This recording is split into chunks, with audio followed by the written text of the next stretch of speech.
melodia 3h30 ou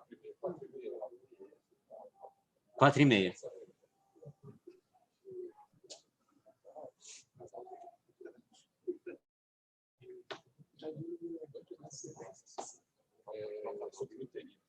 Aí, conectando.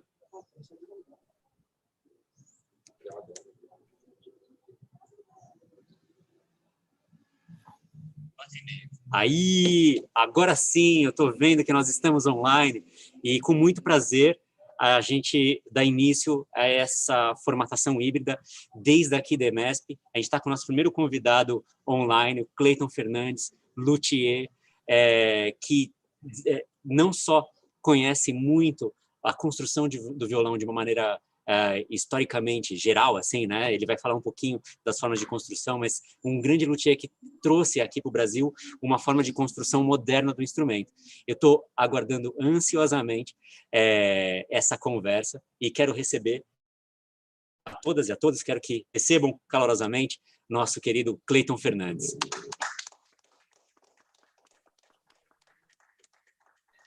Ok, obrigado, Thiago. Obrigado, primeiramente, pelo convite. É um prazer poder estar aqui, um prazer poder conversar com vocês um pouquinho sobre esse assunto que é um assunto apaixonante, né? Um assunto que a gente fica entusiasmado de falar sobre isso, que é falar sobre o nosso instrumento, né? Tinha um colega meu que dizia que músico, quando não estava falando de música, estava falando de instrumento musical. Eu acho que é isso mesmo, né? Violonista, pior ainda, né? Quando a gente não está falando de violão, de música, a gente está falando de violão, né? Então, a gente é realmente muito aficionado pela construção do instrumento, pela história da luteria, né? Pelo som do instrumento, né? A questão do som é uma questão muito importante aí, né? Quando o Thiago fez esse convite, a minha ideia, em princípio, foi falar um pouco sobre um trabalho que eu fiz há cerca de um ano e pouco atrás, relacionando a forma como o violão evoluiu ao longo do século XX, dentro da sala de concerto, com os princípios de construção, como que essa relação colaborativa entre luthiers e músicos violonistas transformou não só a forma de tocar violão, como também a forma de construir violão, né? Então, na verdade, é uma relação de mão dupla, né? Onde as demandas dos intérpretes resultam em transformações, em tecnologia, em avanços, o que nem sempre em arte a gente pode dizer que é um avanço, né? Muitas vezes transformações trazem algo diferente, mas que não necessariamente é um avanço, né? E como que essas eventuais transformações resultam também na forma como os violonistas tocam, em como eles se portam no palco e, inclusive, em como isso resulta na construção estética e na construção estrutural da obra, né? Na medida em que a gente tem uma transformação dos processos de construção que privilegiam ora determinadas características do instrumento, ora outras características, e essas características, por exemplo, maior ou menor potência, maior ou menor paleta de cores timbrísticas, essas características têm uma ligação e têm uma interferência direta nas escolhas estéticas dos violonistas quando esses constroem as suas interpretações, né? Estou vendo ali já alguns colegas, professor Everton ali, né? Então, um abração aí para o Everton, né? E um abração aí para todos os colegas da EMESP, né? Bom, eu vou compartilhar com vocês aqui a tela. A minha ideia é a gente fazer uma fala inicial, em torno aí de uns 40 minutos, e depois a gente abrir para um bate-papo, que eu gostaria de ouvir questões, ouvir comentários. Cleiton? Sim? Então, o professor Everton quer fazer uma pergunta preliminar. Vou ligar aqui a câmera. Pois não. Cleiton, muito prazer em tê-lo aqui. Grande honra para a escola ter um luthier assim, da sua classe e categoria. E já desde cedo, como luthier, você já está demonstrando que o seu trabalho é super relevante para o desenvolvimento do violão no Brasil. Porém, para corroborar com isso, eu gostaria que você falasse um pouco da sua carreira como músico, porque você é um grande violonista, tem trabalhos muito incríveis, né? E que, inclusive, estão por vir, né? Gostaria que você, antes de falar sobre a luteria, falasse rapidamente da sua vida como violonista e como músico. Obrigado por estar aqui. Ok, obrigado, Everton, pela oportunidade, né? A gente acaba exercendo tantos papéis simultâneos, né? Que a gente veste a camisa de luthier, aí depois vai lá e troca, põe a camisa de músico, né? Põe o terno, né? E vai para o palco. Mas é legal falar um pouco sobre isso, até porque a minha experiência como músico, ela é extremamente importante no resultado da minha luteria, né? No resultado do meu trabalho enquanto luthier, né? Eu comecei a estudar violão por volta de 8, 9 anos de idade, né? Ainda com o meu pai, né? Na época. Estudei durante a infância e adolescência, e por volta dos 17, 16 anos, eu resolvi ser músico profissional, ser violonista, né? Foi então quando eu ingressei na Unesp, né, quando eu tinha 18 anos, aproximadamente, né, isso lá em 1993, né, a mesma turma, eu acredito, da Flávia Prando, se eu não me engano, do Gilson. O Gilson é 2 anos anterior, o Gustavo Costa veio no ano seguinte, a Fernanda Bertinato, o Breno Chaves estava nessa turma também. Então, uma turma desse período lá da Unesp. Eu fui aluno, então, do Giacomo Bartoloni e depois da Gisela Nogueira. Terminando a Unesp, eu fui trabalhar também com outras coisas, fui reger coral, fui trabalhar com educação musical, né? Mantive o violão, né, como professor de violão, mas me afastei um pouco da vida de concerto, né, da vida de concertista. Por volta aí de 2007, 2008, eu retomei o violão de forma mais intensa, né? Foi quando eu fiz, primeiramente, mestrado em semiótica na USP, aí depois fiz mestrado em semiótica, fiz doutorado em semiótica na USP, e depois o doutorado em violão na Unesp, com a orientação da Gisela Nogueira, né? Nesse tempo todo, sempre me afligiu muito a questão da identidade do violonista. Eu vou até contar uma historinha para vocês. Eu tinha aula com o Giacomo quando eu tinha 18 anos, 18, 19 anos, e de vocês, quem conhece o Giacomo Bartoloni, sabe que ele é um cara que tem um som poderosíssimo, né? E eu pesava 50 quilos na época, tinha os dedinhos fininhos, e aí ia tocar, né? E o Giacomo ia me mostrar alguma coisa, aquele som poderoso, aquele som espetacular. Eu falava, eu nunca vou ser violonista, nunca vou tocar o que esse cara toca. Só mais tarde, né, a gente viveu uma época em que a gente tinha poucas referências, tinha pouco acesso a referências de outros violonistas, né? Isso que a gente tem hoje com o YouTube, ou o que a gente está fazendo aqui agora, era algo inviável. Então, por exemplo, quando a gente recebia uma fita do Julian Breen, né, para assistir no VHS, era uma festa, a gente se reunia na casa de alguém para poder assistir. Às vezes a fita vinha pelo Ronuel Simões, né? Tinha uma turminha lá, o Marco Siqueira, o Maurício Orozco, a gente se reunia lá para assistir os vídeos, e era uma coisa raríssima, né? Só depois que a gente começa a perceber, então, que nem sempre o modelo de violonista é necessariamente o modelo de um violonista poderoso, forte, né, e tudo mais, que a gente pode construir outras maneiras de interpretação e pode construir outras identidades e outras personalidades enquanto violonista e encontrarmos o nosso lugar no palco artístico, digamos assim, na cena artística, né? E eu sempre, então, busquei violões que se adequassem às minhas necessidades. Nem sempre o melhor violão para o meu professor, né, para o Giacomo, né, era o melhor violão para mim. E muitas vezes a gente tinha que remar contra a corrente, e ir atrás de instrumentos que estavam talvez um pouco fora do que seria o mais óbvio, do que seria o mais natural.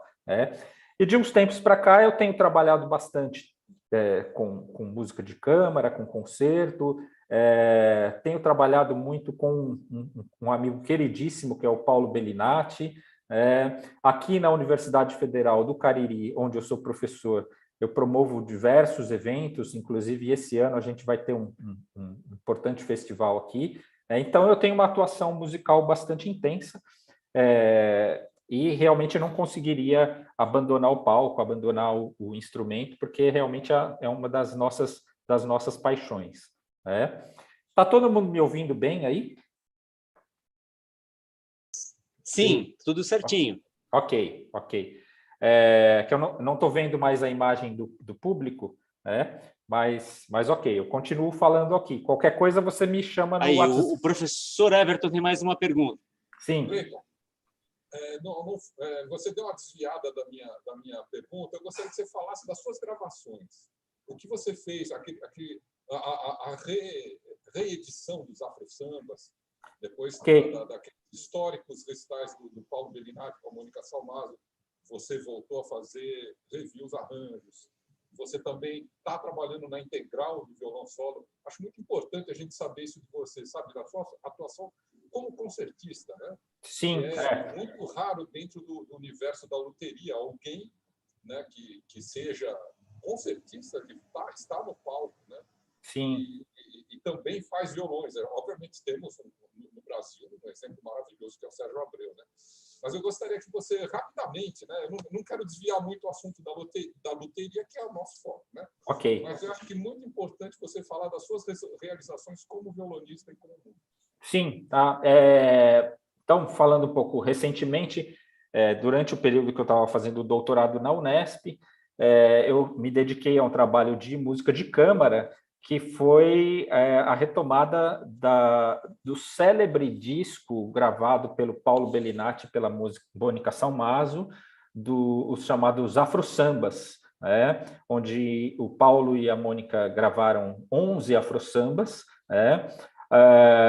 e todos esses afro-sambas, acho que todo violonista conhece, ou se não conhece, deve conhecer urgentemente esse disco, todos estão integralmente escritos, né? Então, a minha defesa, inclusive, é a de que esse ciclo de canções, ele é um ciclo de música de câmara, ao molde dos líderes, né, alemães, né? É um ciclo de canções acabado e tematizado, onde há uma relação entre violão e voz, a partir dos arranjos do Paulo. A gente retomou todos esses arranjos, e fizemos a integral, eu e a Thalita Savordelli, e aí a gente fez concertos na Espanha, na França, na Holanda, em Portugal, com essa integral, né? Foi uma turnê bem legal, tocamos no Brasil também, e a gente tem intenção de voltar a tocar essa integral em breve.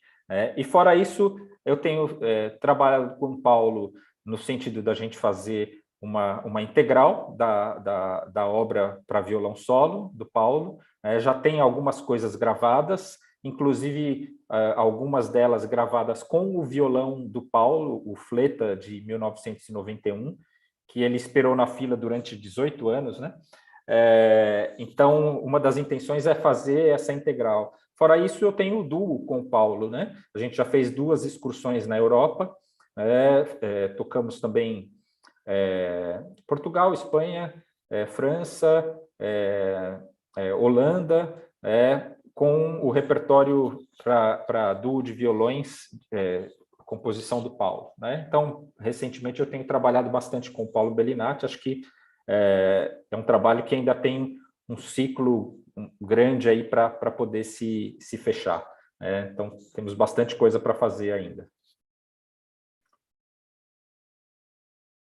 Beleza?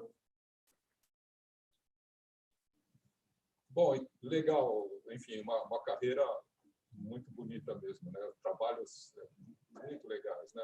Parabéns pelo seu trabalho como músico, violonista e professor, né? Vamos direto ao assunto. Por que o Lattes?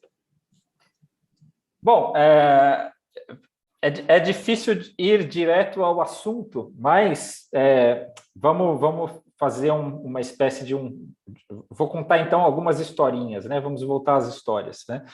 Quando eu estava em 2011, na Europa, né, fazendo doutorado, eu fiz uma parte do doutorado na Bélgica, e quando eu estava lá fazendo doutorado, uma das coisas que eu queria e que eu precisava, era escolher um novo violão.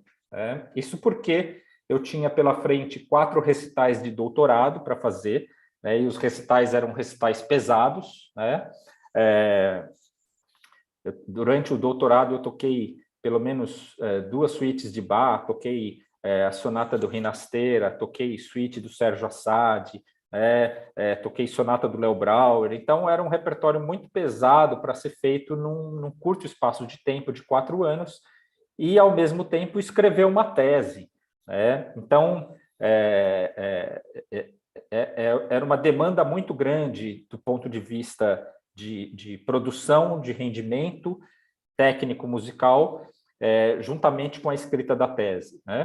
E o violão que eu tinha não era um violão que me apresentava essas possibilidades. Então, por exemplo, eu ouvia alguns intérpretes internacionais, principalmente intérpretes mais da última geração.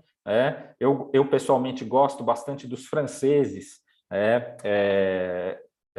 gosto dos alemães também, mas gosto bastante dos franceses, da geração do Judicael Perrois, e eu sentia falta de um violão que me oferecesse aquilo. Um violão que tivesse uma resposta rápida, um violão que tivesse potência sonora, que me desse sustain, que me desse conforto de palco. Eu sentia falta disso. Então, eu fui visitar vários dealers na Europa.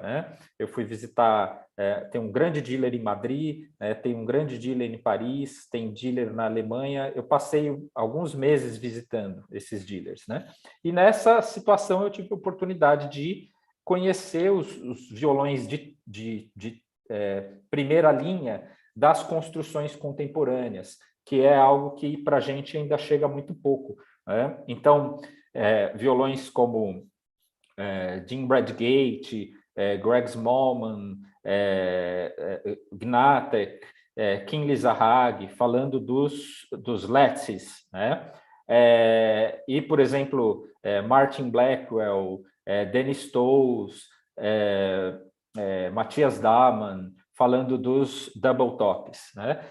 E, ao conhecer esses violões, eu realmente pude ver o elemento transformador, uma espécie de virada de página no que é um conceito de construção que a gente pode chamar de construção tradicional e num outro conceito de construção que a gente pode chamar de construção contemporânea, que utiliza elementos compostos, materiais compostos, utiliza Nomex, utiliza fibra de carbono, por exemplo.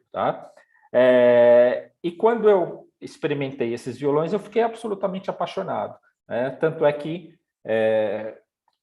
tive que retirar recursos de onde não tinha para conseguir obter um violão assim, para eu poder fazer o meu período de doutorado. E quando eu terminei o doutorado, eu falei, bom, eu sempre fui apaixonado pela luteria, vou entrar na luteria. Primeiramente, a ideia era de fazer isso de uma forma muito mais como um complemento de trabalho, como de forma amadora, fazer 4, 5 violões por ano. Então, ao entrar nesse segmento, eu me encantei pela questão da construção da luteria em Letzi e parti para essa pesquisa, para a pesquisa de construção em Letzi. Eu vou mostrar aqui uma foto.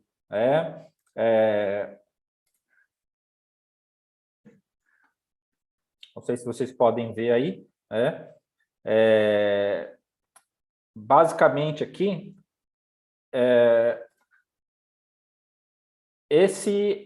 essa é a estrutura de um chamado violão Letzi.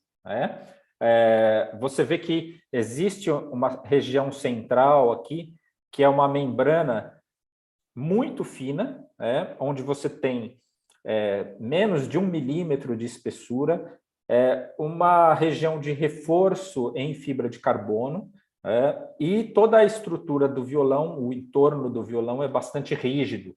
O que isso proporciona? Faz com que a vibração que está presente ali no tampo, do instrumento, ela não se perca para as laterais. Com isso, você tem um ganho de sustain, você tem um ganho de potência também do instrumento. Eu pergunto aí, vocês querem que eu faça o histórico da história da luteria até chegar nos Letzes, ou vocês querem partir para as perguntas, para o bate-papo? Como que vocês preferem? Tiago? Ele podia falar, né? A história. Eu prefiro, passa a história. Porque... eu acho que, Cleiton, você está me escutando? Sim, né? Tô, eu acho que podia pegar um histórico breve e desmembrar nessa linha de construção moderna. Vamos lá. Então, veja lá. A gente tem aí como centro do que a gente pode chamar da construção da luteria do século XX, esse que foi o pai da luteria moderna, que todo mundo conhece e que é um gênio da luteria, que é o Antônio de Torres. O Antônio de Torres está aqui, digamos assim, no centro de gravidade da luteria moderna. Não quer dizer que o Torres tenha sido um pensador ou um inventor isolado. Ali na região da Andaluzia, na região de Granada, há uma infinidade de construtores, e eu acredito que há uma influência entre diversos outros construtores ali do período. Pesquisas recentes já mostram até violões construídos pelo Pernas, que tem um tipo de construção já muito próxima ao chamado leque do Antônio de Torres. Mas, a partir do Antônio de Torres, a gente tem a constelação de luthiers que a gente já conhece: Hauser, Boucher, Fleta, Hernandes e Aguado, Manuel Ramírez e tudo mais. Então, aqui, basicamente, a gente tem o Antônio de Torres influenciando, por um lado, Hauser, e, por outro, Friedrich Fleta, mais para a França e mais para a região de Barcelona. E aqui uma linha do tempo, que é uma linha bem interessante, que mostra esses violões sendo utilizados pelos violonistas emblemáticos do século XX. Você tem lá, por exemplo, a partir de Torres, você tem, obviamente, Tárrega, Liobé e Pujol, a partir das construções do Antônio de Torres. Aí depois você tem Segóvia, de 1912 a 1930, tocando Ramírez, que na verdade não é Ramírez, é Santos Hernandes, porque o Santos Hernandes trabalhava na Escola Ramírez, que é situada em Madrid, e o Santos Hernandes era um dos luthiers ali da Casa Ramírez, e em 1927, 28, mais ou menos, pelo que se diz nas histórias, o Hauser conhece o Segóvia conhece Hauser, e o Segóvia pede ao Hauser que copie o violão dele, o que vai resultar num trabalho ao longo aí de 10 anos, e resulta no famoso violão 1937, Hauser 1937, do Segóvia. Depois a gente tem o Brin, que trabalha com vários luthiers, utiliza o próprio Hauser, mas tem um trabalho extremamente intenso com o David Rubio e com o Romanilhos, José Romanilhos, mas utiliza também violões Boucher, de construção francesa, E aí a gente tem uma ruptura, digamos assim, né, quando o John Williams vai trabalhar com um luthier australiano, com o Greg Smallman, e ele assume realmente essa luteria distinta, que é a luteria feita a partir do sistema Letzi, né? Então, a criação do sistema Letzi, ela data aí por volta de 1984, 85. O Williams começa a usar os primeiros violões Greg Smallman, né? E nos anos 90, um pouco mais tarde, provavelmente 89 e 90, o Barrueco e o Russell vão começar a trabalhar com o Matthias Dahmen e com o Gerno Wagner, né? Então, observa que interessante aqui, o Brin, ele é de 33, né? Quase 10 anos depois, o Williams, de 41, vai trabalhar com o Smallman por volta do começo dos anos 80, né? E o Barrueco e o Russell, que são de 53, 12 anos depois, vão trabalhar com o Dahmen e o Wagner, né? Então, em intervalos aí de 10 anos nas gerações, mais ou menos, a gente tem 3 paradigmas fortíssimos da luteria se sucedendo. Então, é um período aí de 20, 30 anos de muita transformação na luteria mundial. O que faz com que a gente entenda por que muitas dessas inovações ainda estão em processo de acomodação, não estão definitivamente resolvidas. Só para mostrar aqui para vocês também, rapidamente, o Antônio de Torres e a construção Torres, tá? Esse é um Torres original, tá? Que está com Richard Brunet, um colecionador americano.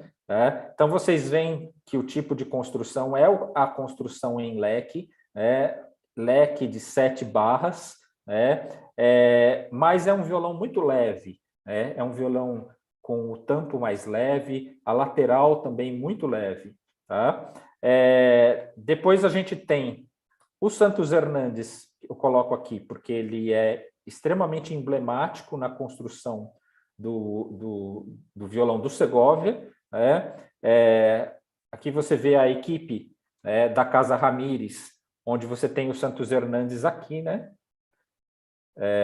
Então, essa equipe que formou tantos luthiers dessa primeira geração da luteria no século XX, muitos passaram por lá, pela Casa Ramírez. Aqui uma fotinho na mesma fachada.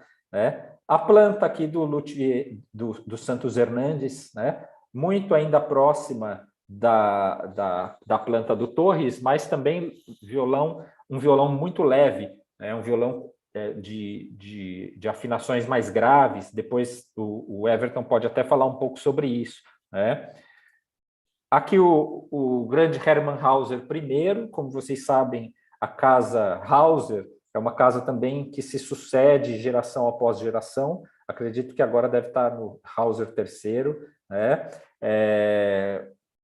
E o Hauser, surpreendentemente, lá pelo começo do século, 1914, 1915, ele era um construtor de uma amplitude de possibilidades muito grande. Ele fazia o chamado Vienna Model, que é esse violão que vocês estão vendo aqui, mas também fazia, por exemplo, guitarras espanholas, e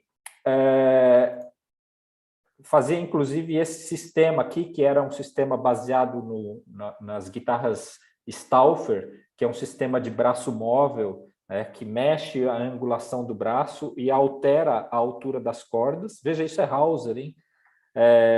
E, finalmente, chegando aí ao Hauser Segovia, que é por volta aí dos anos 30. Eu imagino que um cara como Segovia, nos anos 30, devia ter uma influência e devia ter uma ascensão monstruosa sobre os violonistas e sobre os luthiers. Então, eu acredito que qualquer luthier em que o Segovia começasse a opinar, a trabalhar com ele, ele certamente abandonaria projetos pessoais e passaria a dividir o projeto com o Segovia. Eu acho que, de certa forma, deve ter sido isso que aconteceu com Hauser. Tá? Esse aqui já é a planta Hauser, só que aí já a gente começa a ter violões com muito mais massa, com muito mais madeira, né, com as espessuras maiores, né, tanto de lateral, quanto de tampo, quanto de fundo, né, e isso acaba resultando numa elevação da afinação da caixa harmônica, né, mas ao mesmo tempo o violão, de certa forma, ganha um pouco mais de foco, né, então há alterações aí que podem ser discutidas depois.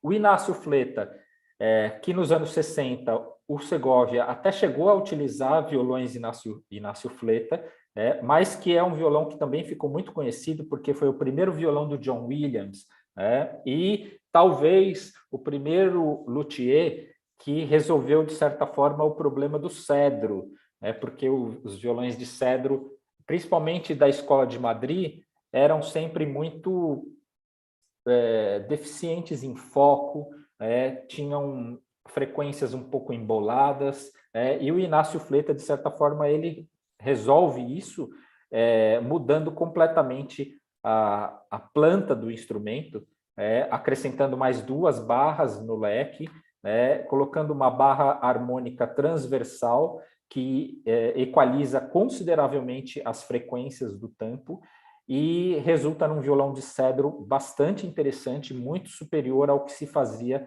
anteriormente.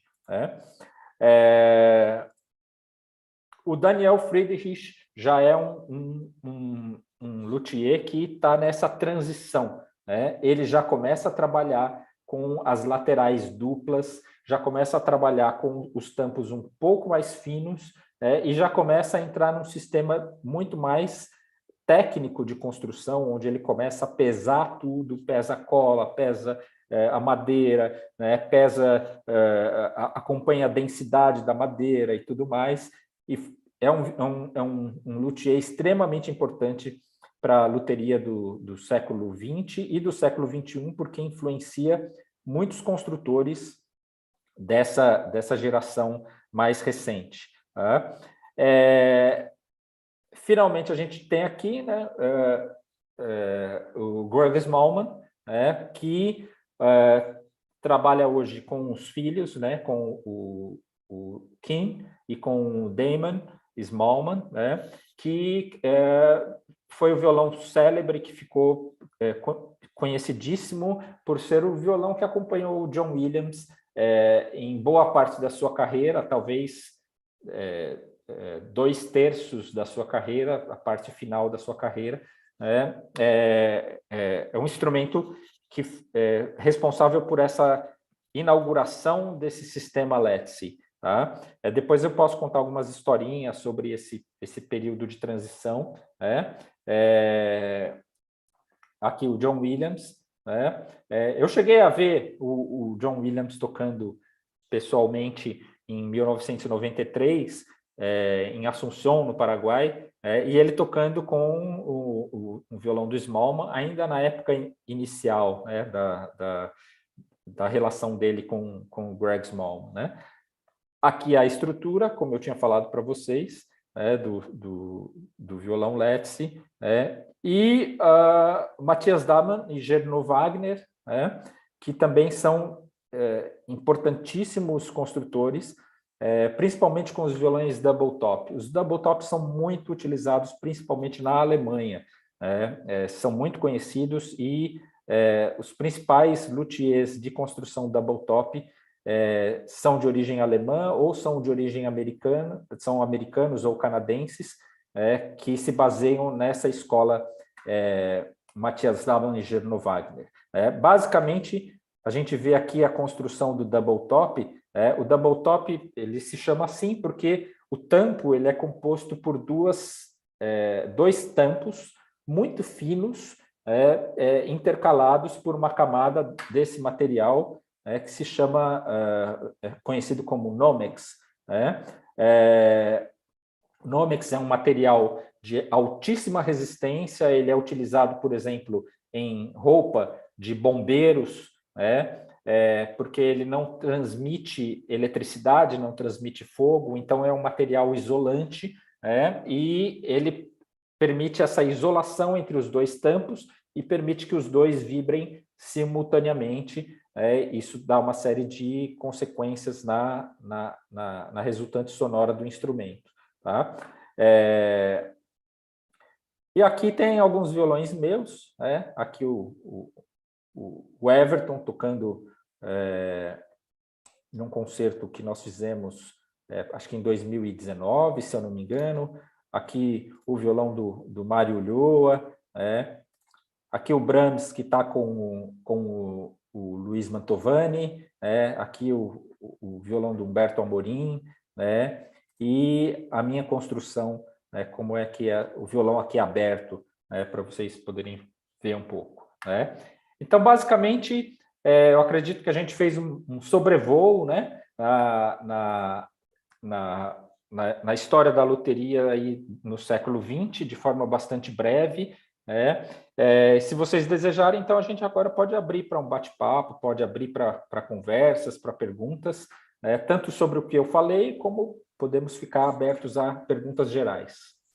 Joia, Cleiton, muito obrigado. Já tem uma pergunta que aconteceu no chat do YouTube faz um tempinho, sobre o Paulo César.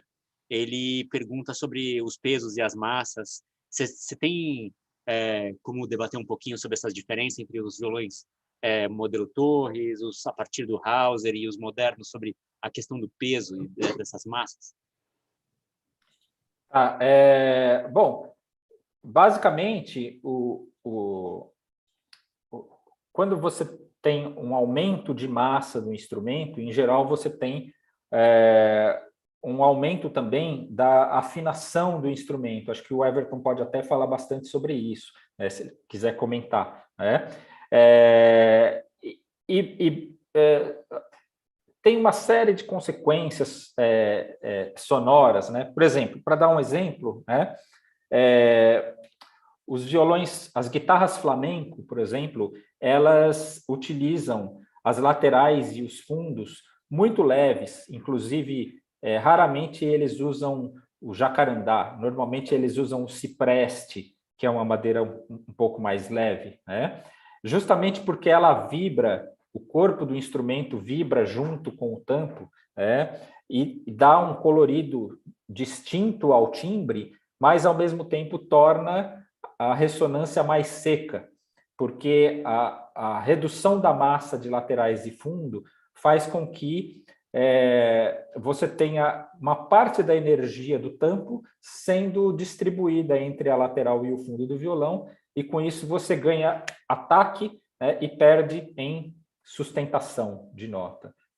Então, são muitos elementos, quer dizer, basicamente a gente joga com isso o tempo todo, massa, e a densidade das madeiras, e essa relação é o que basicamente faz a balança pender para um instrumento com mais sustain ou com menos sustain, ou um instrumento com mais ataque ou com menos ataque. Então, inclusive, a afinação da caixa harmônica, tudo isso. Então, quer dizer, é um tema bastante abrangente, Daria para fazer uma disciplina só sobre pesos, massas e equilíbrio do instrumento. É legal que, do nosso ponto de vista, do instrumentista, quando a gente pega um violão, sei lá, pega um dos primeiros violões aí do Hauser, na construção espanhola, tradicional, você tem aquela sensação de um violão super leve, Bem, realmente tem essas características e tal, mas na hora que você pega uma construção contemporânea, como o seu, por exemplo, é um violão que ele tem um encaixe totalmente diferente, e esse jeito de você se relacionar com o sustain, com o ataque, os violões eles vão ensinando para a gente coisas diferentes, assim. Mas em relação à espessura, por exemplo, também muda? Muda, veja, aí falando sobre luteria contemporânea, nem todos os LEDs são iguais e nem todos os double tops são iguais, Então a gente não pode generalizar. Então veja só, se você pega um double top do Daman, por exemplo, é um violão super leve, lateral e o fundo são super leves, pelo menos os primeiros, os que eu tive a oportunidade de experimentar, são super leves. Então, é um violão com muito ataque, mas não é um violão necessariamente com tanto sustain. Tá? embora haja compensações para manter um sustain, digamos assim, aceitável para um violão de concerto. Tá? Na luteria, por exemplo, dos violões Letzi, você tem basicamente 3 linhas de construção. Você tem os Letzes mais pesados, né? Por exemplo, Smallman, os primeiros John Price, né?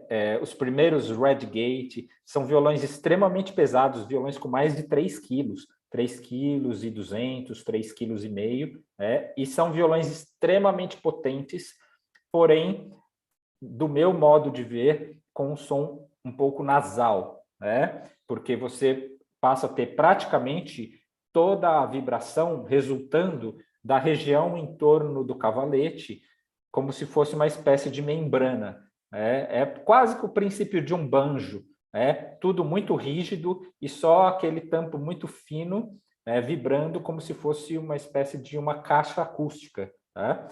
Essa é a escola mais pesada. Aí você tem uma escola intermediária, por exemplo, o Gnatek, que é um violão que eu tenho, Lisa Haag, o Jim Redgate, que é muito conhecido, o Paul Sheridan, que está sendo utilizado pela Stephanie Jones.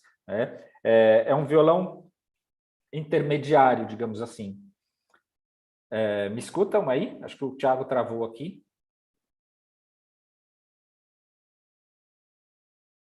Thiago? Perdeu um pouquinho da conexão, citando os com peso intermédio. E nesse ínterim, terão duas questões e uma curiosidade. O Matheus, pela internet, ele fala de violões para iniciante. Esse é um debate muito legal para a gente fazer aqui, porque, bem, somos uma escola, né? E existem diferentes categorias, né, de qualidade, né, e de preço, e às vezes de cuidado na construção.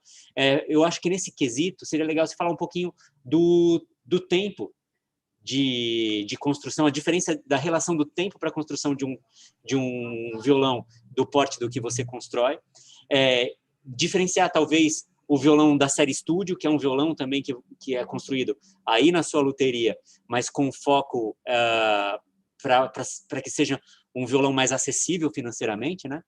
E depois eu cito as próximas duas perguntas, mas vamos lá e responder a do Matheus Silva pelo YouTube. Tá, só concluir a pergunta anterior, né? O meu violão Letzi, ele está numa terceira categoria, que é dos Letzes mais leves, né? Então, o meu é um dos mais leves, né? Que justamente eu prefiro utilizar lateral e fundo maciços e não laminados, como normalmente são utilizados, porque eu acho que isso, inclusive, agrega elementos ao timbre do instrumento, né? Agora, falando sobre violões de estudo, né? Veja, acho que é o sonho de todo luthier poder servir todo mundo, né? Porque eu também dou aula aqui, na universidade, e a gente sabe que, às vezes, para o estudante, comprar um violão de R$ 1.500, R$ 2.000 já é um tremendo sacrifício, né? Então, acho que você, como o Everton, como os colegas aí que são professores, orientam os alunos, né, que ter um bom instrumento tem que ser um plano de carreira. Assim como você começa a estudar hoje as peças básicas, depois você vai estudar as peças intermediárias, depois as peças avançadas, depois você se torna um profissional, você tem que fazer com que o seu instrumento acompanhe essa evolução. Então, você tem que levar o seu instrumento no seu plano de carreira. Você não tem que sair comprando no primeiro ano de instrumento um violão, digamos aí, de $10.000. Então, às vezes, um violão de R$ 1.500 é um violão caro, R$ 2.000 é um violão caro. Então, o estudante tem que fazer aquele planejamento para obter esse violão. Então, acho que o sonho de todo luthier é poder atender os estudantes também. Então, basicamente, assim, quando eu trabalho com um violão, digamos, de nível intermediário, eu ainda não consegui ter uma estrutura que me permita fazer violões de nível básico, que seria uma estrutura em linha de produção, digamos assim. Né? Mas quando a gente trabalha com violões intermediários, basicamente a diferença entre um violão de concerto e um violão intermediário é que a gente trabalha numa linha mais tênue quando a gente está num violão de concerto. Né? Então, todos os detalhes têm que ser muito bem resolvidos, você vai no limite do que você pode afinar o tampo, digamos assim, você vai no mínimo de verniz possível, né? Você gasta mais horas, né, na preparação do instrumento, no amadurecimento da madeira, nos detalhes de colagens, né? E isso faz com que o valor agregado do instrumento acabe sendo muito alto. Mas eu acho que é possível fazer bons instrumentos de qualidade intermediária, né, oferecendo recursos intermediários, né, mas, obviamente, um violão de luthier ele nunca vai custar, digamos assim, extremamente barato como um instrumento de fábrica, porque são outras demandas, são outros cuidados, é uma outra requisição de materiais necessária, né? E aí, justamente por isso, a gente lançou, você participou do projeto, né, do lançamento dos violões da linha Estúdio, que são violões que visam atender um público intermediário. Né? Mas eu também tenho o sonho de futuramente ter violões que atendam um público mais pré-intermediário, digamos assim. Legal. E eu acho que tem duas interações que, combinadas, podem ser super complementares e interessantes. Fernando Lima, ele pergunta, qual a expectativa de abertura do som de um violão de construção double top, de pinho, se comparado com um pinho em construção tradicional? E o Thales, ele pergunta, existe uma diferença de abeto e cedro? E se existe ainda um preconceito vigente sobre o cedro? Tiago, repete a pergunta do Fernando, por favor. A do Fernando era, qual a expectativa de abertura de som, né, de amadurecimento, talvez, de um violão de construção double top de pinho, se comparado a de um violão de pinho de construção tradicional? Tá, com os double tops eu não sei dizer exatamente, né? Não é a minha especialidade, mas eu posso falar em relação aos Let's, né? Eu acredito que seja mais ou menos, isso acompanhe mais ou menos, tá? Sempre que a gente fala em violões tradicionais que tem uma quantidade maior de madeira, né? Maior de massa, né? O fator qualidade da madeira e fator amadurecimento da madeira, ele é mais relevante do que nos violões modernos, onde você tem um violão que, digamos assim, já nasce mais pronto, né? Porque você tem uma quantidade de material composto e tem uma quantidade menor de massa de madeira, tá? Isso não quer dizer que não haja evolução. Há evolução, sim. Eu estou aqui com um violão que eu fiz para o Everton em 2019, né? E o violão mudou muito, muito, muito, né? O Everton testemunha aí, né? O violão cresceu muito, cresceu em potência, cresceu em brilho, tá? Também, né? Agora, todo violão precisa ser tocado. Para crescer, ele precisa ser tocado, né? Ser bastante tocado, né? Deixar ele guardado lá, ele não cresce, né? Everton, quer falar? Eu respondo o Thales primeiro. Tá saindo. Tá legal. Então, Cleiton, pelo que você, voltando à estrutura do seu violão, né? Você mostrou a estrutura do Greg Smallman, que foi o primeiro, né? Dá para ver que é muito concentrada a treliça, né? Muito na região do cavalete. O seu não, ele é todo o tampo, toda a parte podemos dizer da boca para baixo, ele é todo estruturado assim na maneira Lattice, né? Você poderia falar como você chegou e quais as suas impressões do desenvolvimento do princípio, né? Do Greg Smallman para chegar no seu, por favor. Sim. Vou responder o Everton, aí depois eu falo sobre cedro e abeto, tá? Everton, é muito interessante a sua observação, primeira vez que alguém observa isso, e realmente é uma coisa assim, quando eu comecei a construir, digamos assim, siga o mestre, né? Na verdade, eu comecei construindo violões tradicionais, com a finalidade de aprender mesmo, né? Então, eu construí torres, construí Hauser, depois construí fleta, né?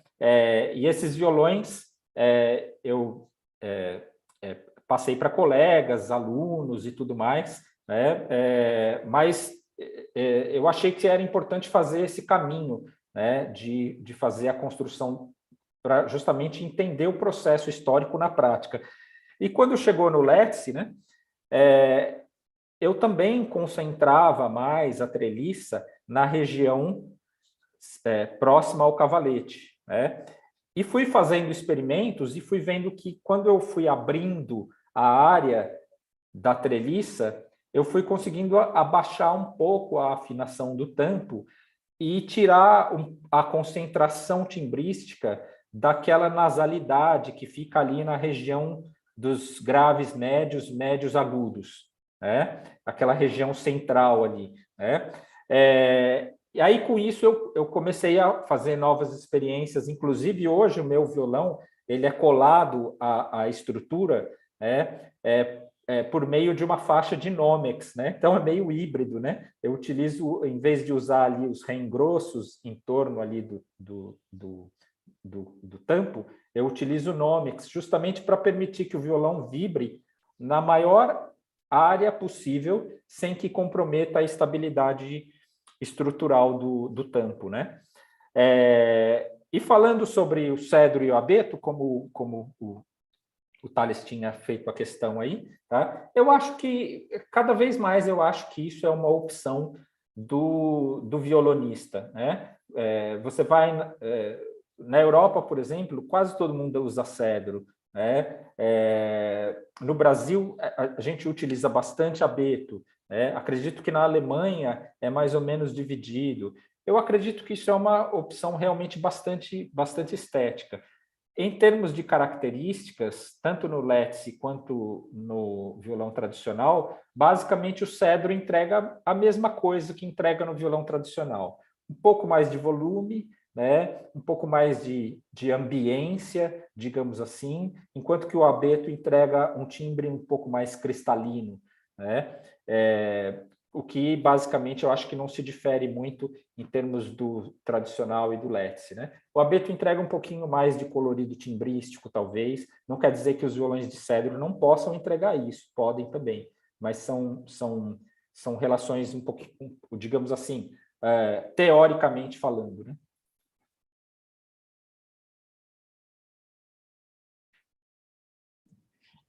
Cleiton, a gente está com uma internet super ensaiada, com os finais das suas frases, só nos finais ela se esvai. Você chegou a concluir dessa vez, não?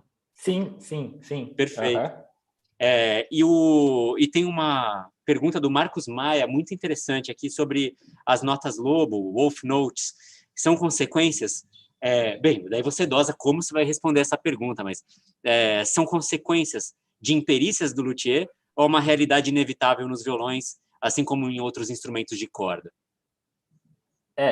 Eu diria que é uma realidade inevitável a É legal ser... explicar o que é essa Wolf Note. Sim.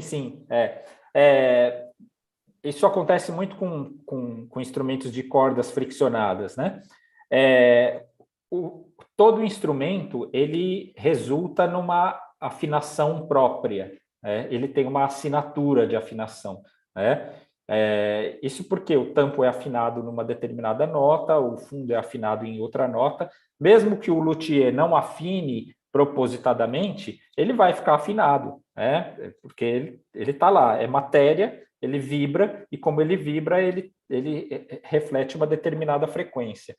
Aí o que acontece? Se eu afinar o meu tampo em Lá, né? Afinar o fundo, por exemplo, um Fá sustenido, né? Eu vou ter uma série de problemas de Wolf Notes, né? Com notas muito importantes no nosso sistema temperado. Então, por exemplo, justamente por causa desses múltiplos de frequência de lá, né, que eu vou ter 440, 220, 110, 880, e os seus respectivos harmônicos, né, o harmônico de quinta, né, o harmônico de quarta, né, depois... Então, tudo isso vai vibrar muito forte na caixa do violão, porque ele vai simpatizar com a frequência do tampo e com a sequência do fundo, né? O que isso acontece? Quando eu toco a nota lá, por exemplo, ela coincide com a afinação do tampo, então ela vem muito forte. E quando ela vem forte, ela estressa a vibração do tampo e ela morre rápido, né? Porque o tampo estressa e não consegue produzir mais nada. Então você tem aquela nota com muito ataque e com um decaimento muito rápido, né? Acho que se todo mundo pegar os violões e fizer uma escalinha ali na primeira corda, vai encontrar os buracos do instrumento, né? Que pode, por exemplo, né, preferencialmente estar em Ré sustenido, né? Geralmente é uma nota de passagem e tudo mais, né?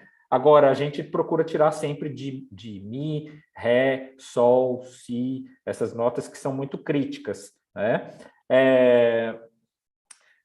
Eu, pessoalmente, afino os meus tampos e fundos, né, e afino a caixa harmônica em regiões intermediárias. Por exemplo, se o violão está ficando em Fá sustenido, eu abaixo ele para ele ficar entre Fá e Fá sustenido, né? E aí, ele ficando naquela região intermediária, eu garanto que ele não vai coincidir com frequências da afinação temperada em 440, né? Às vezes, se você pega o seu violão ali, ele está soando bem em 440, aí você coloca ele 442, ele começa a soar melhor. Ou 438, ele começa a soar melhor, porque justamente você está mexendo com essa relação de frequências. Excelente. E a gente está, pela primeira vez, acho que o final da sua frase ficou íntegro, perfeito, escutamos tudo. E aqui no chat, o Paulo César, ele faz uma pergunta que meio segue essa linha de pensamento, né? Mas daí ele fala, o acoplamento de ressonâncias do tampo, das laterais, do fundo, do braço, é realmente necessário para equilibrar o timbre do instrumento? Ou a afinação do tampo já possibilita essa busca do equilíbrio? Eu trabalho com afinação de caixa harmônica. Eu afino depois que a caixa está pronta, né? Não penso muito no acoplamento individual de cada parte, né? Eu prefiro fazer a medição da afinação da caixa harmônica, né? E o que ele perguntou mais aí?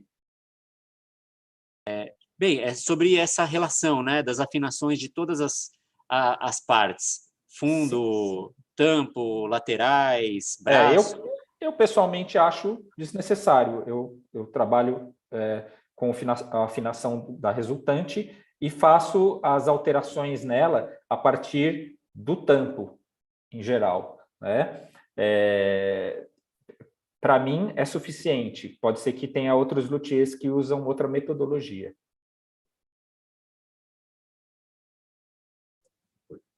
E a gente tem um tempinho muito reduzido agora, né? A gente vai ter, daqui a pouco, Elodie Boni vai fazer o próximo evento, e já tem algum lugar aqui do YouTube, aqui na lateral, sei lá, já tem o link para o evento dela. Amanhã também terão 2 eventos aqui na EMESP que estarão sendo transmitidos pelo YouTube. E tem uma questão aqui sobre cordas, que, de repente, poderia ser um elemento conclusivo nosso, né? A gente tem muitos tipos de cordas disponíveis no mercado, né? E os violões que são cordas de nylon, a gente experimenta outros tipos de cordas. Na sua experiência com seus Let's, que combinações de tensão e composto têm sido bem-sucedidas? Bom, então vamos lá. Corda é um capítulo à parte, né? Mas vou falar um pouco sobre a minha experiência como violonista, né? Tocando em violões Let's, né? Eu, pessoalmente, para turnê, para tocar no palco, eu gosto de cordas de tensão alta, né? Às vezes, para estudar, eu, dependendo do meu tempo de estudo, eu até utilizo cordas de tensão média, né? Uma coisa que eu utilizo há muito tempo é a terceira corda em carbono, né? Eu não utilizo mais terceira corda em nylon, né? Inclusive, é uma coisa que eu sei que o Everton também acha interessante, porque as terceiras cordas em nylon, elas têm muita massa, isso compromete muito a afinação da corda, né? E quando chega ali a partir da 12ª casa, né, ela é uma corda que não vibra por si só, né? Então ela tem um decaimento muito rápido. Eu acho horríveis as terceiras cordas de nylon, eu gosto das terceiras de carbono. Já as primeiras eu gosto de nylon, né? Eu acho as primeiras de carbono às vezes um pouco metálicas. A segunda depende, né? Eu acho que tem cordas de nylon interessantes, as segundas. Agora, o resto acho que é gosto pessoal, tá? Quando você pega, por exemplo, uma corda Savarez, uma corda D'Addario, ou mesmo uma Augustine, né? Todas são boas cordas, dependendo do gosto do intérprete, né? Acho que tem algumas cordas mais precisas em termos de afinação, e geralmente são as grandes indústrias, né? Por exemplo, a D'Addario é uma corda muito precisa, né? A Augustine às vezes peca, né? Do meu ponto de vista. Eu não uso Augustine na luteria, por exemplo, porque é uma corda que tem altos e baixos, e eu procuro uma corda estável, né? Então, por exemplo, às vezes é uma corda que a gente põe e quebra rápido, né? Então é chato um violão chegar para o cliente com a corda quebrada, né? Então, mas se você gosta do timbre, né, e quer experimentar, e quer utilizar em concerto, eu acho que essas coisas elas podem ser variáveis. Os Let's, em geral, eles funcionam como os violões tradicionais. Você pode usar a corda que você acha mais interessante. Legal, Clayton. Então, você fez a palestra inaugural da semana do violão aqui da EMESP. Temos que agradecer bastante, acho que uma salva de palmas à distância. Isso. E quem está acompanhando aqui a programação, logo mais, daqui a 22 minutos, a gente começará a palestra com Elodie Boni. Clayton, mais uma vez, muitíssimo obrigado. Obrigado, Tiago, obrigado, Everton, obrigado aos colegas professores aí da EMESP, colegas queridos. É um prazer poder estar aqui, e numa próxima oportunidade a gente fala, né, Everton, de violão Brahms, fala de outras coisas também, e vamos em frente. Prazerzaço estar aqui com vocês.